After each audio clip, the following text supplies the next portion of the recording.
Buenos días y feliz sábado para todos, que Dios los bendiga. Como siempre se comienza, o es la costumbre comenzar con una oración antes de comenzar a predicar, no lo voy a hacer en esta ocasión porque la oración de José sirvió bastante, me encantó y realmente siento que Dios lo escuchó y no voy a orar en esta mañana, que valga esa oración, aparte este himno maravilloso, hermoso, uno de mis favoritos del himnario. Tiene un gran mensaje y cada himno es una oración cantada. El favorito mío en los últimos tiempos es el himno 128 del antiguo himnario, Huye cual ave a tu monte, pero este está entre los clásicos como Por la vía dolorosa y otros himnos más. Este himno 92 del antiguo himnario, 96 creo que en el nuevo, es una maravilla. El mensaje que tiene es especial. Entonces los himnos son oraciones con melodía cantadas a Dios y esto subió delante de la presencia de Dios. Quisiera comenzar, antes de ir a la lectura bíblica que leía nuestro hermano José, que es un pasaje muy conocido por muchos, que habla y dice que es el gran mandamiento. Quisiera contarles algo de una historia que una vez la contaba aquí en Nampa. Creo que fue la vez que me invitaron a tener la semana aquí del campestre, no me recuerdo. Un amigo mío, y diría más que un amigo, un hermano mío, que vive en el pueblo mío. Él me lleva un año de edad a mí, pero nos criamos juntos en el barrio jugando siempre. Yo estaba siempre en su casa, yo almorzaba en su casa, comía en su casa, él comía, almorzaba en la mía, yo dormía en la de él, él dormía en la mía, siempre estábamos así. Y hay amigos que son mejores que un hermano y ustedes lo conocen que es así. Y ese es mi hermano del alma. Él se llama Efraín Morales García. Actualmente él es profesor en la cátedra de psicología de la Universidad Central de Las Villas en Cuba. Es la segunda universidad más prestigiosa del país después de la Universidad de La Habana. Y está en el centro del país. Está frente con frente a lo que era el antiguo Colegio de las Antillas, que hoy en día está en Mayagüez, en Puerto Rico. El que intervino en la Revolución Cubana lo quitaron de allí y está en Puerto Rico. Por aquí nuestra hermana debe conocerlo bien. Ese Colegio de las Antillas, que es universidad hoy en día, la Universidad Adventista de las Antillas en Puerto Rico, en Mayagüez. Estaba ahí en Santa Clara, que es la capital de mi provincia, en Villa Clara, en el centro de Cuba, y él está de profesor en la cátedra de psicología de la universidad. Cuando yo me hice adventista, él se molestó por eso, y yo estuve con él debatiendo, teniendo conflictos y debates durante aproximadamente 10 años, quizás, porque él era muy ateo, muy escéptico, y a nosotros en Cuba nos criaron de esa manera. Nos enseñaron en la sociedad, en la escuela, en el hogar, por la prensa, por la radio, por la televisión, por donde quiera. Era un bombardeo y un lavado del cerebro colectivo, que Dios no existe, que el que va a una iglesia es un ignorante, que el que va a la iglesia le han lavado el cerebro, y que es imposible que una persona con un nivel universitario y que tenga quizás 12 grados de escolaridad vaya a una iglesia, porque la religión, como decía el comunismo científico, es el opio de los pueblos. Así se enseña en Cuba, se ha enseñado y se sigue enseñando todavía, aun cuando ha habido cierta apertura. Y así son los regímenes totalitarios comunistas, como los de Corea del Norte, Rusia, China y todos los que ustedes conocen. Pues Cuba ha sido eso. Y eso me lo enseñaron, eso yo lo creí, hasta que acepto el mensaje adventista, lo conozco, y eso creía mi amigo. Y lo creía de todo corazón. Y más, se fue a estudiar a la Universidad Central de Las Villas, fue el primer escalafón de su grupo en los 5 años que estudió, y lo dejaron en la cátedra de psicología como profesor de psicología en la cátedra fundamental de psicología de la universidad. Y entonces más todavía se puso en contra de la Biblia y en contra de lo que dice Dios en su palabra, con un ateísmo y una filosofía completamente distanciada de la Biblia, leyendo a Freud y a todo eso que hablan en la psicología.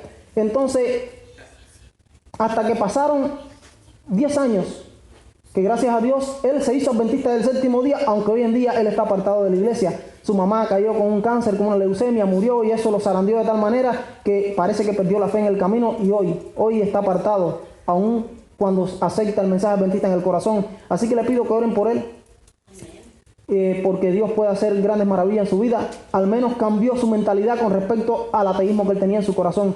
Y yo cuando me bauticé el día 24 de febrero del año 1996 en Cuba, en la iglesia de Placetas, que está a 14 kilómetros donde soy yo. Y ese día como es costumbre allá en Cuba, y yo sé que en los países de ustedes debe ser así, porque así pasa en la división interamericana mayormente y sudamericana. Tú te bautizas el día de tu bautismo, te dan una Biblia de regalo, te dan el acta bautismal, te ponen un padrino que fue el que tuvo que ver contigo en los estudios bíblicos y te eligen una lectura bíblica que es tu preferida, un himno que sea tu preferido y te lo cantan ese día. Todo eso se hace en esa ceremonia bautismal y post-bautismal. Y me regalaron una Biblia, una Reina Valera del año 60, que todavía conservo allá en Cuba. Mi hermana la tiene. No la conservo yo, mi hermana la tiene, se la dejé a ella.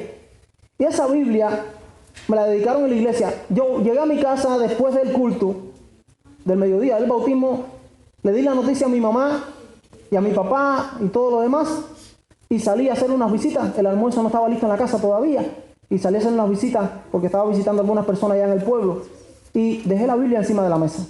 Cuando regreso como a las 2 y tanto de la tarde, dice mi mamá, aquí estuvo Efraín.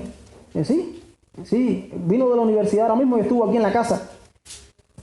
Yo lo vi y yo le dije que tú te habías bautizado, y él puso una cara de pocos amigos. Yo vi medio triste cuando yo le dije que tú te habías bautizado, muy contenta. Y yo le dije, mira, ahí encima de la mesa está la Biblia que él le dieron. Y él fue a la Biblia donde estaba en la mesa y tenía un lapicero en el bolsillo, y él se puso a escribir algo ahí en la Biblia. No sé qué él escribió, porque yo no he tenido tiempo de revisar con el almuerzo. Él escribió algo y yo lo vi escribiendo algo. Cuando fui a la Biblia, a mí no se me ha olvidado, porque él autodidactamente es muy buen poeta, él escribe buena poesía, es bueno en eso. Y entonces él escribió una cuarteta que nunca jamás se me ha olvidado, desde el año 1996 no se me olvidará. Y dice así, escuchen bien para que vean el contenido y la profundidad en esas 4 estrofas de esa cuarteta, solamente el mensaje que él me dio allí. Él derramó su alma escribiéndome aquello, porque a él le dolió que yo me hubiese hecho adventista del 7º día. Dice, hoy día de tu bautizo, gozoso quisiera estar. Mi alegría se deshizo, triste ofrenda es mi cantar. Y no, mi querido hermano, no preguntes por mi pena, mejor estrecha mi mano que de ternura va llena. Una cuarteta, pero tiene tanto esa cuarteta increíble. Hoy día de tu bautizo, gozoso quisiera estar, es decir, que no estaba gozoso. Mi alegría se deshizo, triste ofrenda es mi cantar. Y no, mi querido hermano, no preguntes por mi pena, mejor estrecha mi mano que de ternura va llena. Pues, ¿por qué les hablo de él?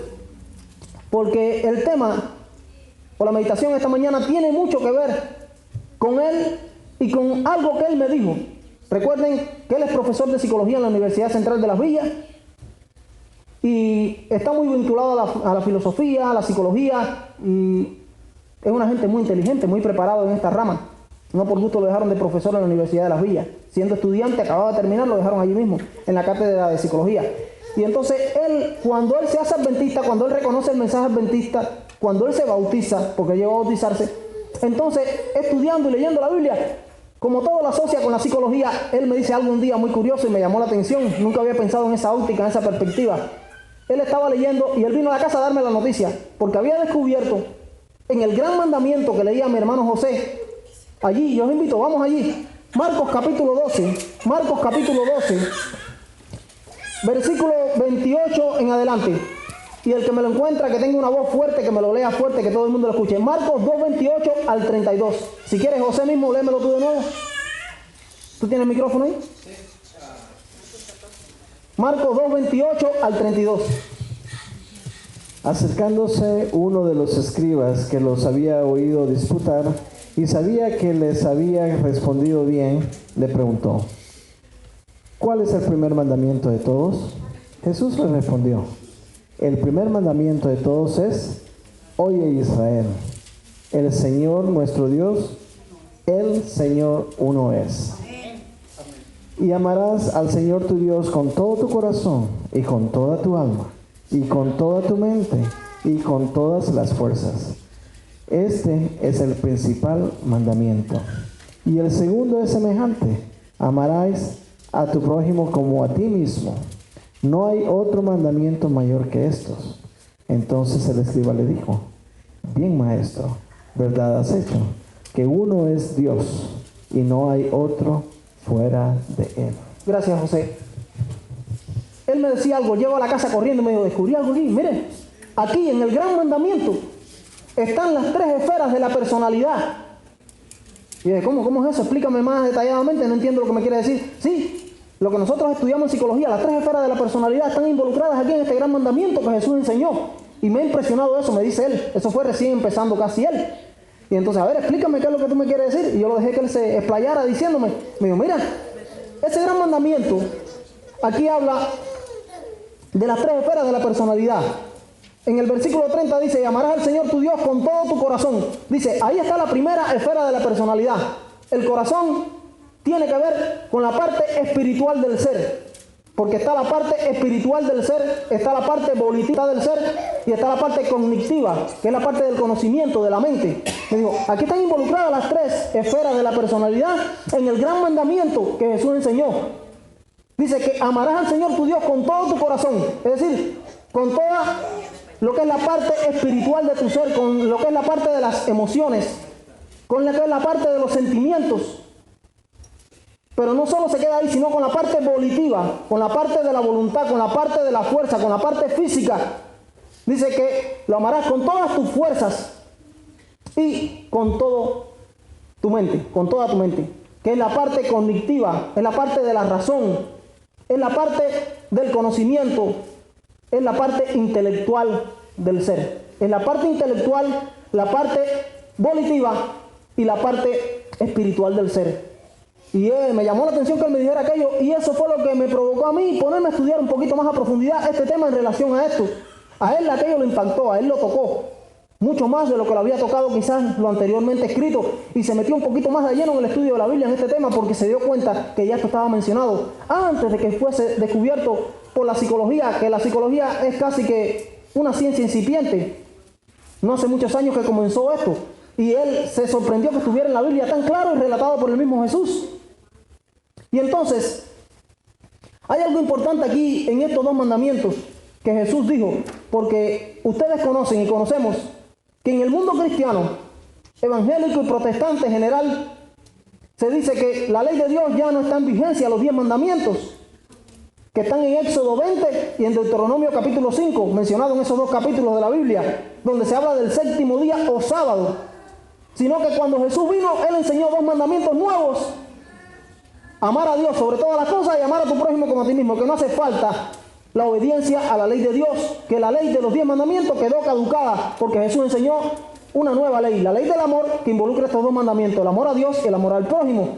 Pero lo que no dicen es que esto no es del Nuevo Testamento, esto no es de la época de Jesús, cuando Jesús estuvo en esta tierra como humano, eso parte del Antiguo Testamento. En Deuteronomio 6.5, yo le invito a alguien que me lo busque, José, si tú quieres mismo que tienes el micrófono, o se lo puedes prestar a otro que quiera, pero me gustaría mismo que tú fueras. Deuteronomio 6.5, para que vean que ese mandamiento primero, de amor a Dios sobre todas las cosas, viene del Antiguo Testamento y de Moisés.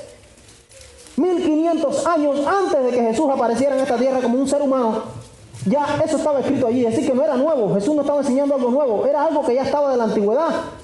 Deuteronomio 6.5. Y amarás a Jehová tu Dios de todo tu corazón y de toda tu alma y con todas tus fuerzas. Amén. ¿Dónde está eso? Deuteronomio 6.5. ¿Jesús lo enseñó nuevo? No, eso viene del Antiguo Testamento, viene de las escrituras de Moisés. El mismo Moisés que recibió la ley en el Sinaí, los 10 mandamientos. Resulta ser que este primer mandamiento es un resumen de los 4 primeros mandamientos de la tabla de la ley de Dios, de la primera tabla, que es dedicado para Dios. Y el segundo está en Levítico 19:18. Alguien que me lo lea. Levítico 19:18, que es el amor al prójimo. Los 2 están citados en el Pentateuco, en los primeros 5 libros de la Biblia, escritos por Moisés 1500 años antes de que Cristo apareciera, no eran nuevos. Levítico 19:18. Edwin. No te vengarás ni guardarás rencor a los hijos de tu pueblo, sino amarás a tu prójimo como a ti mismo, yo Jehová. Ahí está, amén. Viene del Antiguo Testamento, no era nuevo, no era algo nuevo que Jesús enseñó, diciendo que la ley de Dios de los 10 mandamientos ya no había que guardarla, ni obedecerla, ni cumplirla. No, eso viene del Antiguo Testamento. Entonces, clave fundamental, tenemos que entender que la ley de Dios es la ley del amor. Pero si no amamos a Dios con toda nuestra alma, con toda nuestra mente, con todas nuestras fuerzas, con las 3 esferas de la personalidad, con la parte de la razón, con la parte cognitiva de los conocimientos, con la parte de las emociones y los sentimientos, que es la parte espiritual del ser, con la parte volitiva, que es la parte de la voluntad, la parte física, Si no lo estamos amando de estas tres maneras, en estas tres esferas, no le estamos dando el primer lugar en nuestra vida.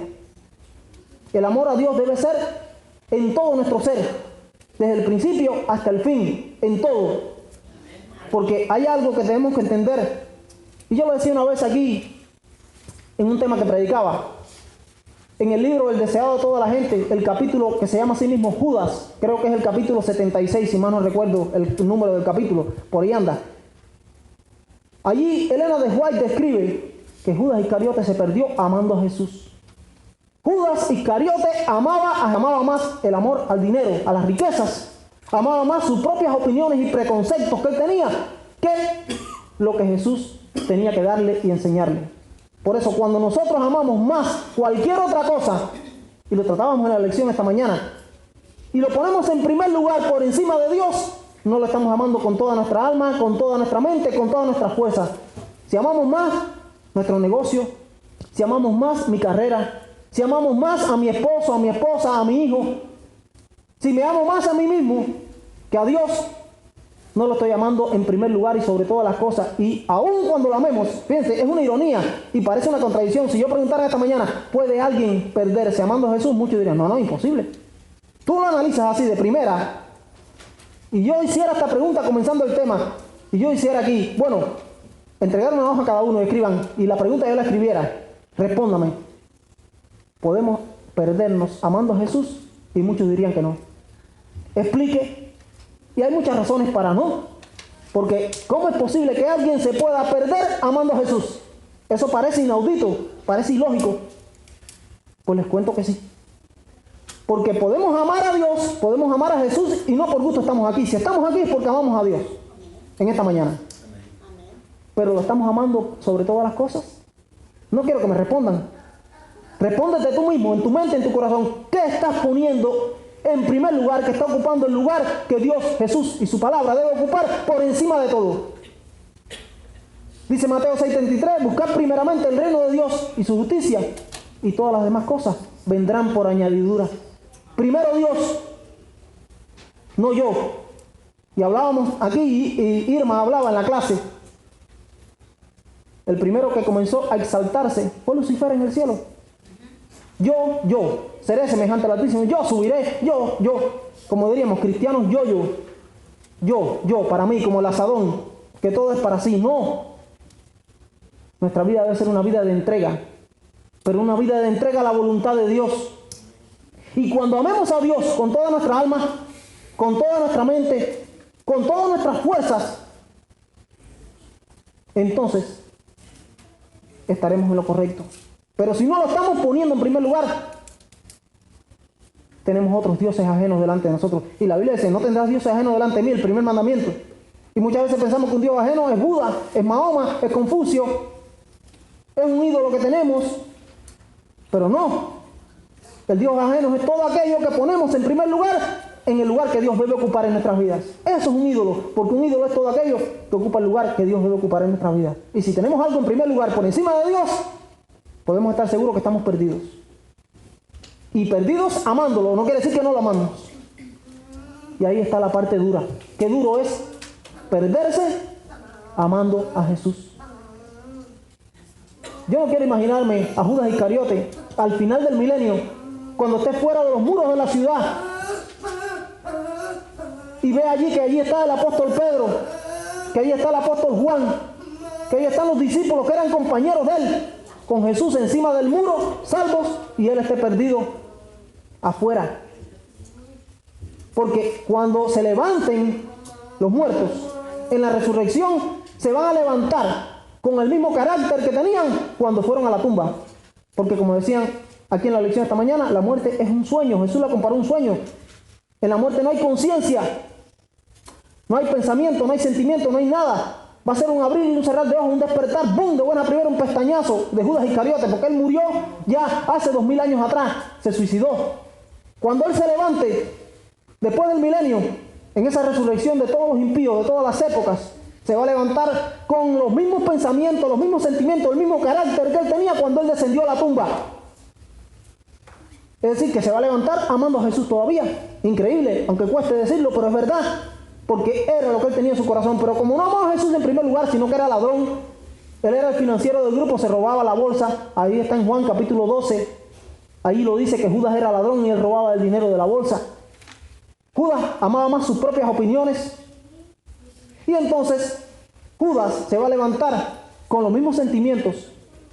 Entonces la clave es que podamos entender que aun si estamos aquí en esta mañana y decimos, y no lo decimos, somos sinceros en lo que decimos, que amamos a Jesús, pero no le estamos dando el primer lugar en nuestra vida, sino que estamos dándole prioridad a otras cosas, estamos perdidos. Y por eso es necesario revisar nuestra vida, revisar nuestra mente, revisar nuestro corazón, porque si no, podemos estar perdidos, amando aún a Jesús y engañados.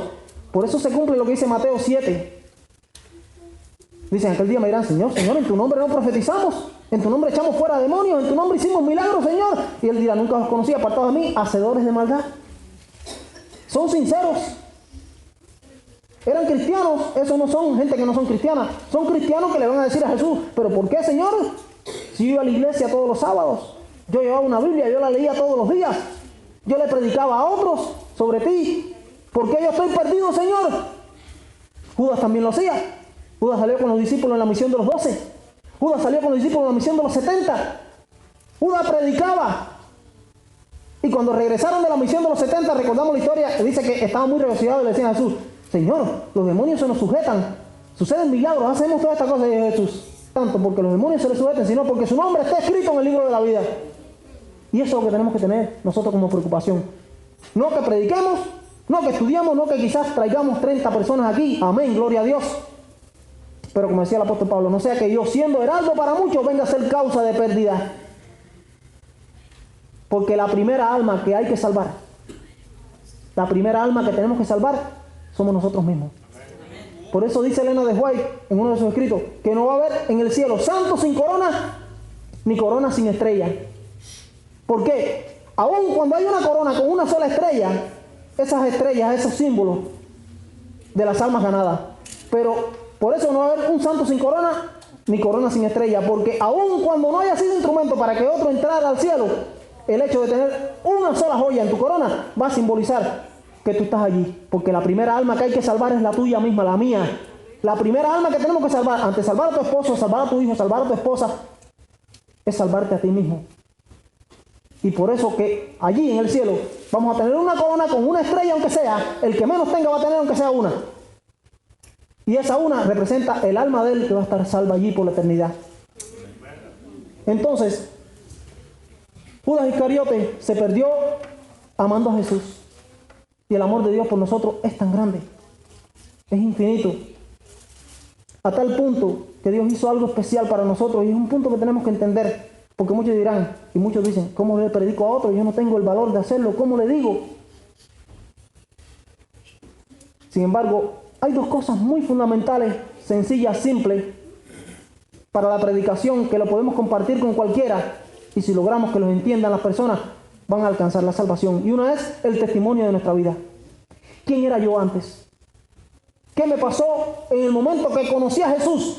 ¿Y quién soy yo ahora? ¿Y qué me propongo para el futuro con Dios? Simplemente. Pero hay otro punto, gracias. Hay otro punto que es con respecto al tema de la redención. El número 7 conocemos que es el número de Dios. El 7 está impregnado en toda la Biblia. Desde que comenzamos Génesis 1, comenzamos con el 7, porque Dios hizo todo en 7 días. 6 días hizo toda la obra de la creación, el séptimo lo creó y reposó en él, lo bendijo y lo santificó. El séptimo día, el sábado, el día de reposo. A partir de ahí seguimos, y en la Biblia el número 7 simboliza a Dios porque es símbolo de plenitud, de perfección, de algo acabado, de algo completo. Y vamos a Apocalipsis, y Apocalipsis es el libro de los 7, pero Apocalipsis es un encuentro de todos los libros de la Biblia al final de la Biblia. Apocalipsis tiene cita de todos los libros del Antiguo Testamento, en 22 capítulos. Y allí el 7 está por doquier. Los 7 candelabros, las 7 iglesias, los 7 sellos, las 7 trompetas, las 7 copas de la ira. Constantemente 7, 7, 7 en el libro de Apocalipsis. Yo diría que Apocalipsis es el libro del 7, por eso es el libro de Dios, porque es el libro de la plenitud de la verdad de Dios. Y entonces hay 7 actos.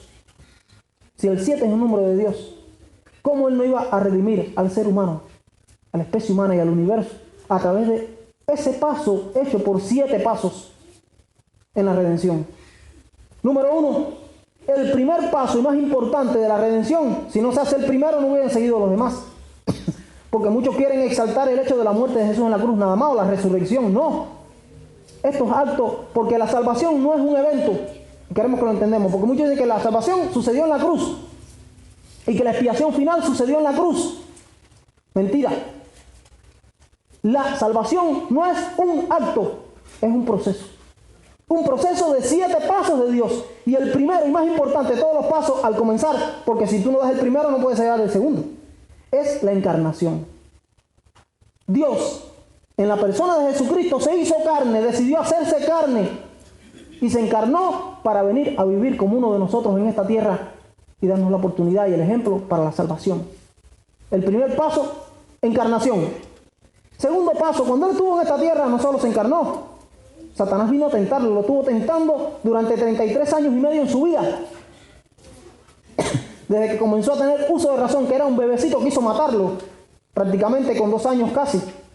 Quiso eliminarlo, pero Jesús vivió una vida sin pecado. Viviendo en una naturaleza humana, siendo tentado por el enemigo. Viniendo 4000 años después que Adán y Eva habían caído, Jesús venció sobre el pecado, sobre la tentación y sobre Satanás en su relación con Dios por la obra del Espíritu Santo en su vida. Vivió una vida sin pecado. Fue el segundo acto de la redención. El acto número 3 fue que murió una muerte sustitutoria, una muerte vicaria, diríamos. Una muerte en tu lugar, en mi lugar. Y dice Elena de White, y les deseo a toda la gente una cita de mis favoritas, tan lindas. Dice, por ti consiente el Hijo de Dios en llevar la carga de culpabilidad. Por ti saquea el dominio de la muerte y te abre las puertas del paraíso. Él, el expiador del pecado, soporta la ira de la justicia divina y por tu causa y mi causa se hizo pecado. Cristo murió por ti y Cristo murió por mí. Fíjense, se encarnó, vivió una vida sin pecado victoriosa, dándonos un ejemplo a seguir, obediente a la voluntad de Dios, a la ley de Dios. Murió una muerte en tu lugar, la que tú y yo merecíamos. Él la pagó por ti y por mí, para que cuando nosotros aceptamos a Él, tengamos la vida que a Él le corresponde. No solo eso, Él murió y no se quedó en la tumba. La única tumba del mundo que está vacía, de esos que dicen ser dioses, como de Buda, Mahoma y todos los demás que no son dioses, son falsos dioses, usurpadores. La única tumba que está vacía es la de Jesús, porque se levantó al tercer día. Él resucitó, Él no quedó muerto en la tumba, por eso su cuerpo no vio corrupción. ¿Por qué no vio corrupción? Porque vivió sin pecado. Y el símbolo del pecado en la Biblia es la levadura. Dice, un poco de levadura leuda toda la masa. La levadura es la que corrompe. Si quieren, preparen un pan, no le echen levadura y déjenlo para que vea que no se eche a perder.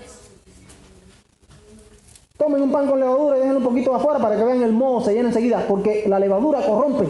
Y la levadura es símbolo del pecado en la Biblia. Y como Jesús vivió sin pecado, por eso su cuerpo no vio corrupción, porque Él vivió sin pecado. Y se levantó al tercer día. Pero no solo resucitó, porque no se quedó en la tierra así, como humano, sino que ascendió. Se encarnó, vivió una vida sin pecado, murió una muerte en tu lugar y en mi lugar, resucitó en tu lugar y en mi lugar. Cuando lo aceptamos a Él, tenemos resurrección para vida eterna nosotros. Y Jesús ascendió en el quinto paso, subió al cielo, no se quedó en la tierra. Y después que ascendió, Jesús está intercediendo. Y en este momento Él está en ese sexto paso, en esa sexta función. La función de intercesión, la función de abogado. Alguien que intercede por ti y por mí, para presentarnos delante del Padre sus méritos en nuestro favor. Y no concluye todo en el sexto. Séptimo, Jesús va a regresar. Porque si se queda en el cielo, ¿de qué valió? Él no se va a quedar allí. Cuando se acabe esta obra de juicio que comenzó el día 22 de octubre de 1844, al final de la profecía de las 2300 tardes y mañanas, se va a cerrar la gracia en este mundo. Va a venir la peor crisis que este mundo jamás ha vivido. Como dice Daniel 12 y Mateo 24.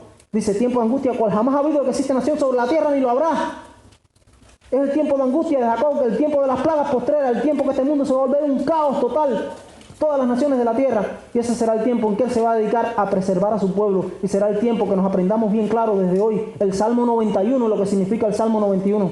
El que habita el abrigo del Altísimo morará bajo la sombra del Omnipotente. Diré yo a Jehová, esperanza mía y castillo mío, mi Dios en quien confiaré. Él te librará del lazo del cazador, de la peste destructora. Con sus plumas te cubrirá y debajo de sus alas estarás seguro. Y sigue adelante. Entonces, ese es el salmo de confianza, es el salmo de bendición para ese tiempo de angustia terrible que viene. Pero de él será preservado el pueblo de Dios. Todos los que se escondan debajo de sus alas protectoras. Entonces, Él va a venir. Juan 14, del 1 al 3, un texto que nos conocemos muy bien nosotros. Dice, no se turbe vuestro corazón. Creéis en Dios, creed también en mí. En la casa de mi Padre muchas moradas hay. Si así no fuera, yo se los hubiera dicho. Me voy pues a preparar lugares. Y si me voy y les preparo lugar, vendré otra vez y los tomaré conmigo. Para que donde yo estoy, vosotros también estéis. Qué lindo. Cristo viene. Y viene pronto. Pero viene a buscar a un pueblo que está reflejando en su vida el carácter de Él. Un pueblo que lo ama a Él sobre todas las cosas y ama hacer su voluntad sobre todas las cosas. Porque si no amamos a Dios sobre todas las cosas, si no lo tenemos en primer lugar en nuestra vida y en el último lugar, en todo lugar de nuestra vida, de nada nos vale amarlo porque estamos perdidos, aún amándolo, si no lo ponemos en primer lugar en todo. Él va a venir y viene pronto y viene a buscar a su pueblo. Y viene a buscarte a ti y a mí si nos preparamos para ese momento. Pero tenemos que revisar nuestra vida. Tenemos que revisar qué estamos haciendo. Tenemos que revisar si estamos haciendo su voluntad expresada claramente en su palabra. Si estamos obedeciendo su voluntad expresada claramente en su ley, los 10 mandamientos. No es por obras, pero es la obra de Él hecha en nosotros, en nuestra vida, una vez que le abrimos el corazón y lo amamos sobre todas las cosas. Y eso es lo que Él quiere para ti, para mí. Él quiere que estemos en el cielo y que ese gran mandamiento, esas 3 esferas de la personalidad, se cumplan en relación con hacer su voluntad. El amarlo con todo el corazón, con los sentimientos y las emociones, todo lo que tú tienes en tus sentimientos y emociones, que sean en primer lugar para Él por encima de ti mismo y por encima de todo lo que te rodea y de todo lo que tú aspiras y lo que yo aspiro. Pero que también sea de la parte cognitiva, la parte de la razón, no simplemente sentimientos, porque los sentimientos en sí mismos no son una guía segura. No son malos, pero en sí mismos no son una guía segura. Si los sentimientos no están acompañados por la razón, hay que tener cuidado, que puede convertirse en infatuación. Y la voluntad. Porque ¿de qué nos vale querer y no hacer? Para lograr algo tenemos que tener la voluntad firme y de lograrlo. Recordamos a Daniel en Babilonia y sus 3 amigos, compañeros. Daniel capítulo 1, versículo 8 dice que él propuso en su corazón no contaminarse con la comida que el rey comía y el vino que él bebía. Daniel 1:8. Entonces tenemos que proponernos y con el poder de la voluntad, cooperando con el poder divino en nuestra vida, entonces vamos a lograr vencer sobre el pecado y sobre la tentación como Jesús venció. Y eso es lo que Dios quiere para nosotros. Y en esta mañana quiero terminar con una historia y quisiera que fuera una inspiración para cada uno de nosotros. En el año 97, un año después de estar bautizado allá en Cuba, empezó a visitar la iglesia un hombre, o no a visitarlo, empezaron a llevar. Yo recién había acabado de comenzar en la iglesia, llevaba un año, si acaso, de bautizado. En ese tiempo yo era el secretario de Placetas. Y el pastor se me acerca, muy buen amigo mío, fue el pastor que me bautizó. Ya está retirado hoy en día el pastor Juan Carlos Lach. Y me dice, oye, Mauri, acércate a ese hombre. Hace falta que te le acerques tú y Rodolfo. Rodolfo es un amigo mío, del pueblo mío, que estaba visitando la iglesia conmigo en ese tiempo. Íbamos 14 kilómetros del pueblo mío hasta la iglesia de Placetas, que era donde yo era miembro, donde me habían bautizado. Entonces, acércate a él. Le digo, ¿pero quién es el pastor? Le digo, fíjate que yo el nombre de él no me acuerdo, porque él murió a los 3 meses de eso. El apellido de él es Ariosa. El hermano Ariosa, él era mulato. Acércate a él, él se conoce por Ariosa. Ni el pastor me dijo el nombre en ese momento. Y yo me le acerqué, me le senté al lado con mi amigo Rodolfo, le conté a Rodolfo, le dije, el pastor dijo que me acercara a él. Nos acercamos y hicimos una amistad esa de pronto, fue como amor a primera vista. Y él nos invitó a que fuéramos a su casa ese mismo sábado. Cuando lo vinieron a recoger, le andaban en una silla de ruedas. Él estaba inválido de los pies porque tenía amputada una pierna, porque tenía gangrena. un proceso gangrenoso que había comenzado, le amputaron el pie abajo, no funcionó, creo que era diabético, por la diabetes le pasó todo eso, y siguieron cortándole el pie, ya iba el pie por aquí. Le habían cortado creo que 2 veces el pie. Y entonces se hizo muy amigo de nosotros, y cuando yo me entero de él, de las cosas de él, le empezó a contar en la casa de él ese día. Él había sido adventista del séptimo día. Él había trabajado en la imprenta del Colegio de las Antillas, antes de ser intervenido muchos años. Después se fue para La Habana cuando intervinieron, para Santiago de las Vegas, donde estaba la imprenta en el seminario, en la Unión Cubana. Y allí estuvo trabajando un tiempo. Pero por cosas de la vida, el desánimo, quién sabe cuántas cosas que pasó en su vida, él se apartó y se fue de la iglesia. Muchos años estuvo apartado de la iglesia, viviendo el mundo, disfrutando el mundo a su manera, bebiendo, haciendo y deshaciendo, viviendo una vida completamente diferente a la vida cristiana, y cayó en esta etapa de la vida. Cuando cayó en esa situación, se acordó que Dios existía de nuevo y que tenía que regresarse a Dios, y comenzó a visitar la iglesia. Y entonces comenzamos a estudiar la Biblia con él en ese periodo de 2-3 meses, fue 2 meses y medio, 3 meses quizás. Y estaba muy emocionado, y él nos contaba que nunca nos apartáramos de la iglesia, nunca se vayan de la iglesia. A mí me pasó esto y esto y esto, así, mira en la condición que estoy, cómo tuve que regresar a Dios de la manera que estoy. Yo quisiera tener la edad de ustedes, la juventud de ustedes, para gastarme en el servicio de Dios. Ahora que quiero, no puedo, en mi condición como estoy. Pero les animo a ustedes que nunca se aparten por nada. Pase lo que pase, suceda lo que suceda, ocurra lo que ocurra, nunca se aparten, porque es mejor estar en la iglesia pasando las pruebas más grandes del mundo que estar fuera de ella, porque después cuesta uno regresar. Yo muchas veces quise regresar y no podía. El mundo me tenía atrapado y quería, mi intención era regresar y no podía. Y miren cómo tengo que regresar ahora, me decía él a mí, a Rodolfo. Y entonces, así seguimos, hicimos una amistad muy bonita, especial. Lo llegué a querer mucho y todavía lo digo, y tengo que ponerme fuerte para que las lágrimas no se me salgan ahora. Él llegó un sábado, llego yo a la iglesia de Placetas, temprano en la mañana. Cuando llego, empezó la clase modelo de maestro, que empezaba a 8:40 de la mañana, antes del curso normal. Allá se hacía la clase modelo de maestro. Y cuando llegó a la clase modelo, normal, pero llega ya la hora del servicio de canto en el culto, todo normal, y yo veo que Ariosa no llegaba, no me había enterado. Y cuando aquello en Cuba, el teléfono era bien difícil, y menos internet. La internet está entrando ahora en Cuba, la están dejando entrar los comunistas aquellos. Entonces no tenía cómo comunicarme a 14 kilómetros de Placeta. Y llego y le digo al pastor, salgo a buscarlo: pastor, ¿dónde está Ariosa? ¿Qué le pasa? Que no lo veo que llega al culto. Y ya me extrañaba, yo lo extrañaba, yo quería verlo de que llegaba, yo quería. A veces lo íbamos a buscar a la casa, lo traíamos nosotros, pero lo traía una media hermana de él, era la que lo llevaba. Y entonces, no, tú no sabes nada. Le digo: ¿pero qué cosa, pastor? Ariosa se murió. ¿Cómo que se murió, pastor? ¿Cómo yo no me enteré de eso? El miércoles él murió. Por la noche murió de buenas a primeras. Y fuimos algunos de la iglesia de Placeta, porque nos enteramos de última hora, y estuvimos allí en la funeraria con él. Se enterró el jueves en la mañana temprano. Pero él, antes de morirse, cuando estaba en el hospital, él te mandó un mensaje a ti, a Rodolfo. Le dije: ¿qué fue lo que dijo, pastor? Dice que él va a morir en Cristo, pero que los espera a ustedes para encontrarse en el reino de los cielos bien pronto. Amén. Y es una de las metas que tengo en mi vida. Yo quisiera encontrarme con él. Pero lo lindo del caso es que la esperanza que tenemos, que podemos tener, es que es una realidad. Jesús no es un mentiroso. Jesús no es como el capitán que se olvida de su soldado, te manda a la trinchera y dale tú, yo me quedo atrás. No. Jesús dijo: no se turbe vuestro corazón, creéis en Dios, creéis también en mí. En la casa de mi Padre muchas moradas hay. Si así no fuera, yo se lo hubiera dicho ya. Yo no soy un mentiroso. Voy pues a preparar lugar, y si me voy a preparar lugar, vendré otra vez y los tomaré conmigo, para que donde yo estoy, vosotros también estéis. Ariosa, yo sé que está sellado para vida eterna. Ahora el problema es conmigo. Yo estoy vivo. Estoy hoy aquí.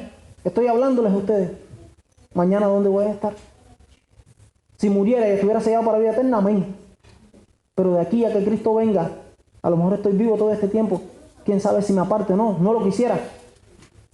Por eso la clave para ti, para mí. Aquí estamos, hemos perdido hijos.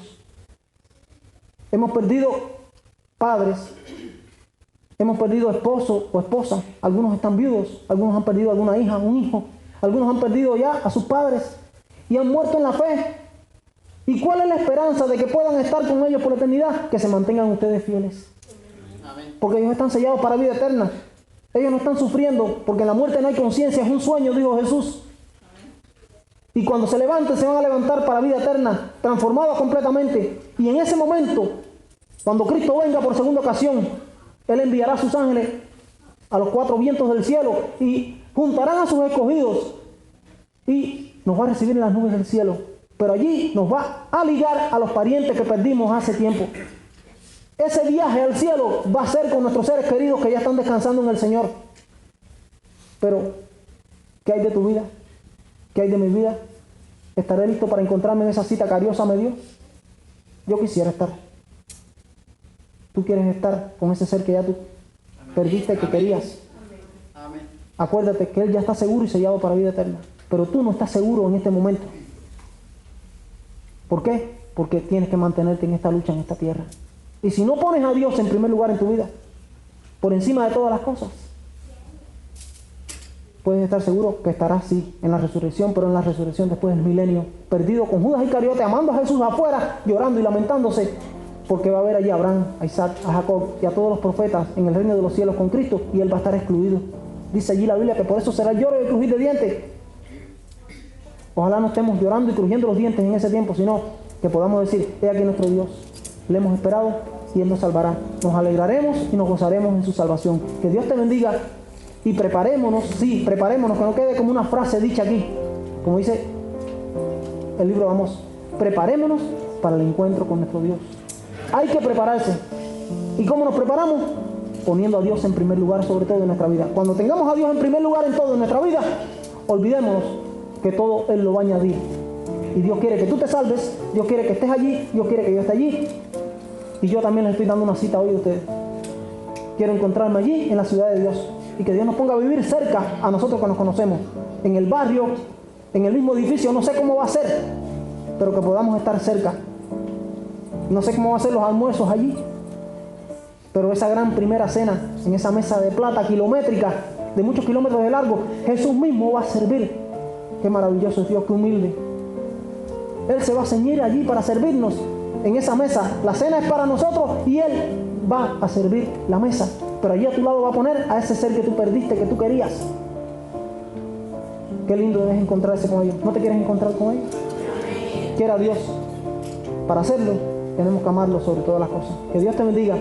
Y nuevamente le digo, preparémonos para el encuentro con nuestro Dios.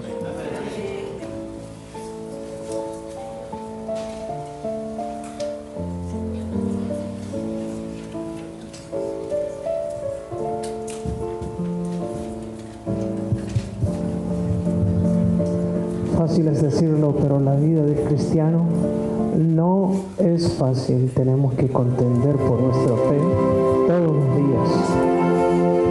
Puestos de pies, cantemos este canto. Contendamos siempre por nuestra fe.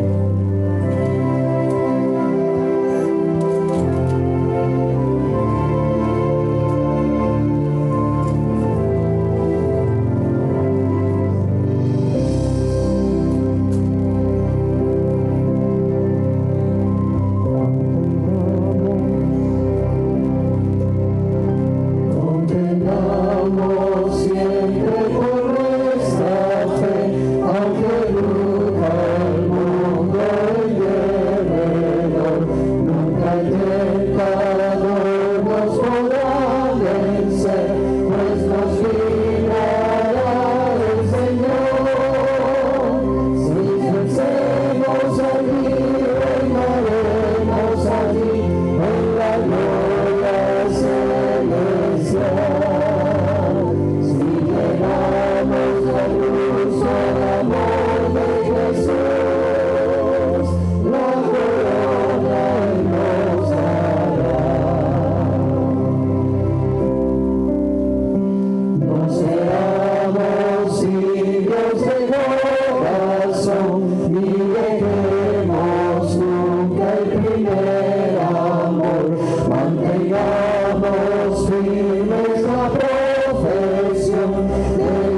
fragmento de ese himno.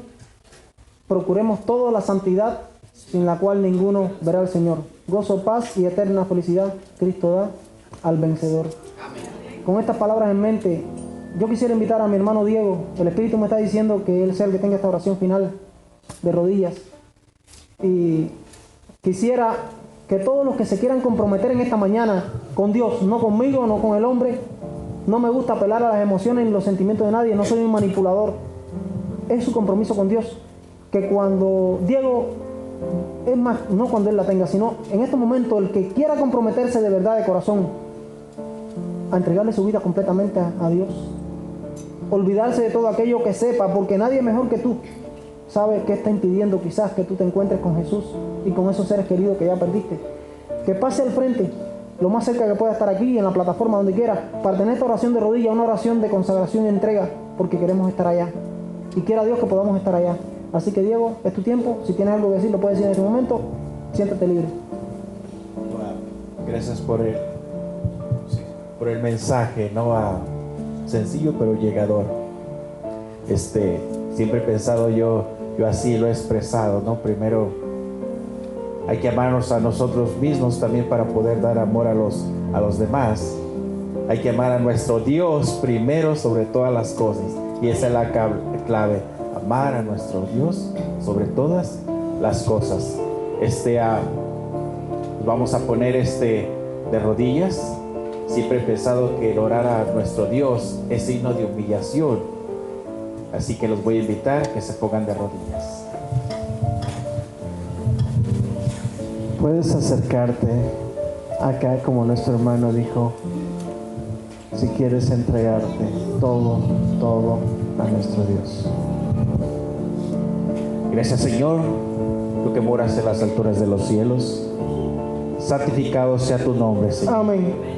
Primeramente, Señor, te doy gracias, Señor, por estar aquí juntamente con mis hermanos. Amén, Señor. Reunidos, Señor,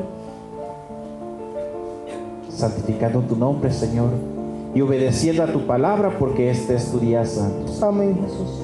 Pero hoy en esta mañana, Señor, especialmente, Señor, te doy, Señor, por la palabra, Señor. Porque yo sé que nos ha tocado nuestros corazones, Señor, y por eso estamos aquí, Señor, y por eso estamos de rodillas, humillados ante tu presencia, Señor. Amén, Jesús. Bendice a cada uno de nosotros, Señor, y como dices tú, Señor, que siempre, Señor, te amemos sobre todas las cosas, Señor. Amén. Que nunca, Señor, el diablo ponga tentaciones en nuestras vidas, la riqueza, Señor. Nada, Señor, que estorbe, Señor, para poder heredar la vida eterna. Amén. Señor, que busquemos primero tu reino y lo demás tú nos los darás por añadidura. Aleluya, Señor. Padre. Bendícenos como iglesia, Señor. Bendícenos como tus hijos, Señor. Bendícenos y siempre tenos contigo, Señor. Amén. Gracias, Señor, por todo. Gracias, Señor. Hay mucho, Señor, que agradecerte. Hay mucho que pedirte, Señor. Pero en esta mañana solamente quiero pedirte, Señor, que tú tengas misericordia de nosotros. Sí, Señor. Que no seamos, Señor, como Judas en aquel tiempo, Señor, que andando contigo, Señor, tuvo que dar su vida a Satanás, Señor. No, Señor, no permitas eso que pase en nuestras vidas. Amén. Y como decía Mauri, Señor, no sea que también nosotros nos vayamos a perder, Señor.